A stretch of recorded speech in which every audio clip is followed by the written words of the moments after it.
Okay, so we are going to start with a leopard print shoe, okay, and then we'll do a purse that kind of matches it.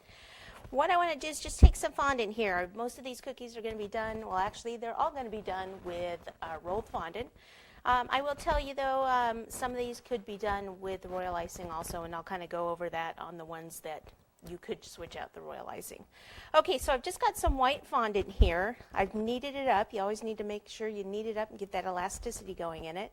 This is cornstarch in a nylon stocking. I'm just going to powder the surface. I'm going to roll out the fondant. I'm not going to flip the fondant over.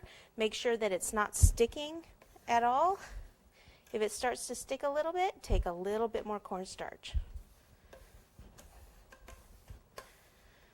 Okay, so usually we say for rolling it out to place over a cake, like 1/8 of an inch. For cookies, you want to go even just a little bit thinner than that. Okay, so that's plenty there. So I'll take the same cutter that I did here. So this is kind of like a platform shoe cutter. Take it, cut it like so. All right. Need the rest of this white here. And what I want to do is I'm going to actually cut off this heel here. So I'm just going to use one of my favorite tools here, my offset spatula that you can get it off, or not Office Supply, but like art supply stores. And I'm going to cut the heel off there because I want to put a black heel on. Okay? I want to make it just a little bit different. Okay, so to attach this to the shoe, you can either use piping gel, shortening, or water. I'm going to be using water today just because it's the closest thing to me. You can either put the water on the shoe or on the fondant. You'll probably see me do it both ways. Doesn't really matter. Flip it on over and place it on top. And then what I want to do is dry my hands first before I start to smooth this out, because if I wanted to put any petal or luster dust on top, it will actually stick to the water area.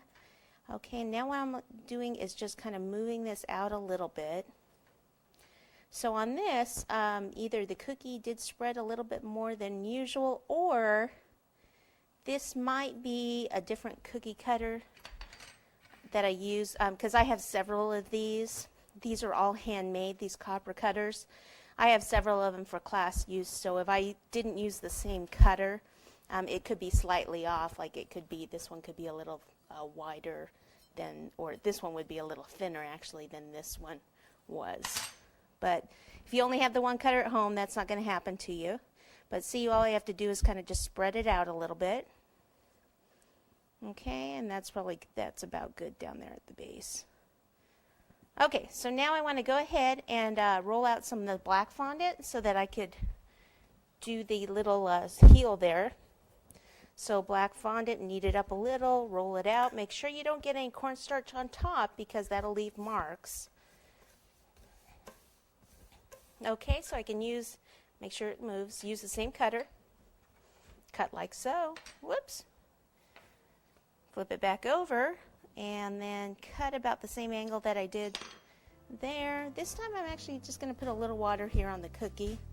Not too much. If you have too much water, then it'll soak the cookie and the cookie can break on you. Alright, so pop that on. And then wipe off that extra cornstarch there.